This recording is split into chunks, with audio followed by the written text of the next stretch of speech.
44-5. He's only fought one professional bout, and he was victorious. His opponent is also one of these guys who come right at you. Tunde Foster likes to come to the middle of the ring and start brawling. But I think he might have heard about Loving, who likes to do the same thing. So while I expect Loving to do the brawling tonight, I expect Foster to mix it up a bit. And here's Tunde Foster into the ring, originally from Manchester, England. Fought in the amateur ranks in both England and the United States. His hometown now, Brooklyn, New York. Trained by George Washington, managed by Wayne Cook. And we're set to go for the intros. Let's go up to the ring announcer, Ed Darryl.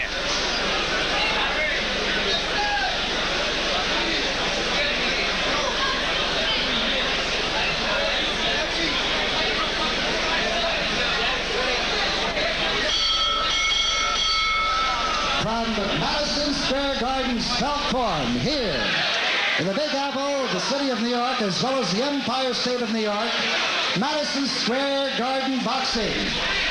Bob Goodman, Director of Boxing and Matchmaker, proudly present Thursday Night at the Fights. Is approved and sanctioned by the New York State Athletic Commission. The former light heavyweight champion of the world, Jose Torres Sherman, Rose Trentman, and Jimmy Dupree, commissioners. The chief physician in attendance at ringside this evening is Dr. Frank S. Polk, along with his two fine colleagues, Dr. Billy Latham and Dr. Alfred Baumsunior. The judges for this evening's first bout, Peter Heller, Ted Wint, and Georgie Cologne. Counting for the knockdown seconds, alternate referee Johnny Lobianco. The timekeeper to bell is Freddie Abatello. In the ring at this time, the man in charge of this scheduled 4-round lightweight bout, referee Fred Yusi. And now, boxing fans, introducing the principals. First, in the red corner, wearing the black trunks with the white trim. He tipped in at 136.5 pounds. This gentleman is looking for win number 2 in his many pro bouts. From Rochester, New York, ladies and gentlemen, here is Darryl, the Dove Loving. And his opponent in the blue corner, wearing the solid white trunks. He weighed in at an even 135 pounds. This young man is looking for win number 3 in his many professional bouts. A native of Manchester, England.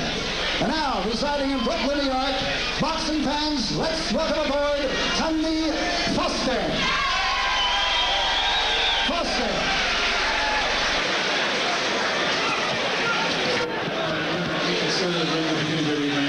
If you just score a knockdown, you go to the furthest Newton corner. If you just score 3 knockdowns, the fight is automatically over. I don't want you holding, I don't want you hitting. Keep your punches up and keep your blows up high. And good luck to both of you, and protect yourself at all times. Good luck. Pretty good staring by Tunde Foster and Darryl Loving. The rules of the New York State Athletic Commission apply. Scoring is done in a round system. In addition, the winner of a round is given 1 point, the loser not. No standing 8 count. The 3 knockdown rule is in effect. The doctor can stop a fight. The referee cannot stop the fight to call the doctor. In case of a butt, the referee will use his discretion. If ruled accidental, go to scorecard to determine the winner. Tunde Foster in the white trunks, weighing in at 135. Darryl Loving, black trunks with the white stripe, weighing in at 136. One of the rules you just said there sounds a little ambiguous, but it's the doctor sitting at his ringside position can stop a fight if he feels it should be stopped. But during the course of a fight, the referee cannot stop the fight and say, hey, Doc, come up here and take a look. Because if he does, fight's over. He's got to make the decision himself, or the doctor's got to make it from down in his ringside position. Pretty good action in the opening of round number 1, scheduled for 4 lightweights. And Tunde Foster taking the right hand from Darryl Loving. Right away, we see that Darryl is a little bit more accomplished boxer than his brother Joe. The heads just came together there. Looks like no damage. Tunde Foster again trying to sneak in that left hand. Southpaws are always tough to figure out because normally you don't get to see them that much in sparring. Good left hand by Tunde Foster. A few nice body shots by Foster. That time he went downstairs to the body with a right hand, and as he did, he took a right to the chin. Oh, he hurt Loving, and another good right hand. Good combination by Tunde Foster. Well, if Loving's anything like his brother, you know he's got a good chin and an even bigger heart. You know he's resilient, and thus far has showed no ill effects of some pretty good shots from Tunde Foster. And Foster continues to score against the ropes. Loving's in trouble, and Loving goes against the corner. Foster really pouring it on. The best thing Loving could have done for himself there was sit right down, because when he stood up, he was still hurt, and he got hit with shot after shot, and he's still getting nailed. Oh, is he getting hit with lefts and rights? Tunde Foster from Brooklyn, New York. Remember, no standing 8 count. This could just about be over. Now, that was the best thing that could have happened to Loving. Loving goes down. Fred Yusi counting it off with 40 seconds left in this first round. And we'll see if Loving can get out.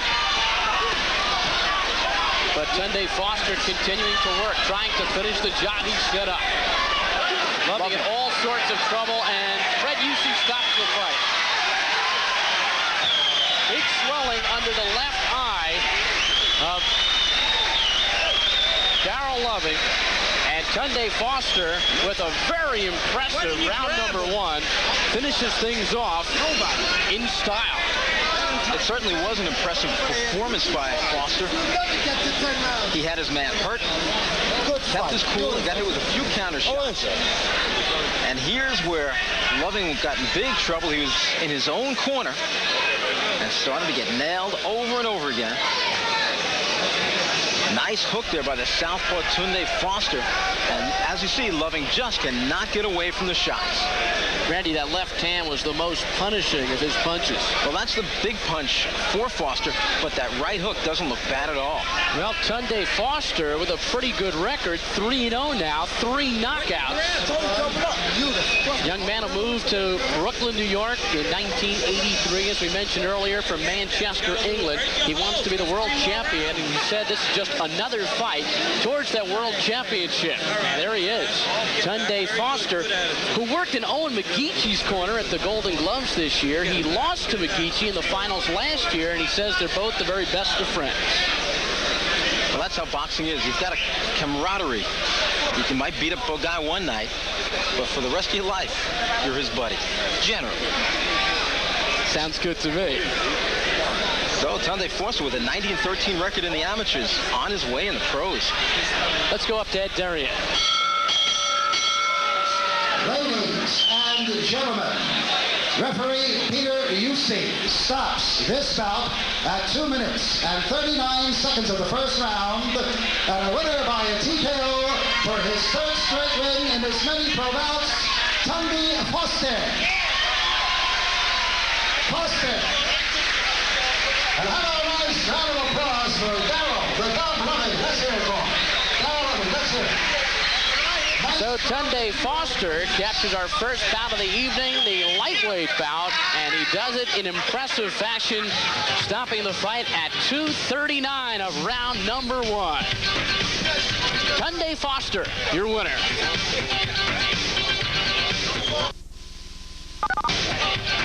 You're watching professional boxing from Madison Square Garden's Felt Forum. Improving to 3-0 with his 3rd straight knockout. And here he has Darryl Loving in trouble on the ropes. It took all of 1 round for Tunde Foster to make his mark, and he indeed did. And he's with our expert commentator, Randy Gort. Randy?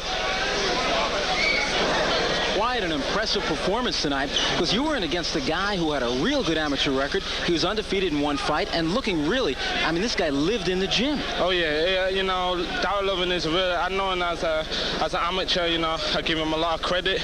He's a very tough kid. He caught me with a few punches. My mistake by dropping my hands, you know. But, you know, take nothing away from Darryl Loving. You know, he's really a great kid. I hope he keeps it up. You're a young guy, like a lot of other fighters. You're out there with a dream. Your dream, can you become champion of the world one day? Oh yeah, there's no doubt in my mind.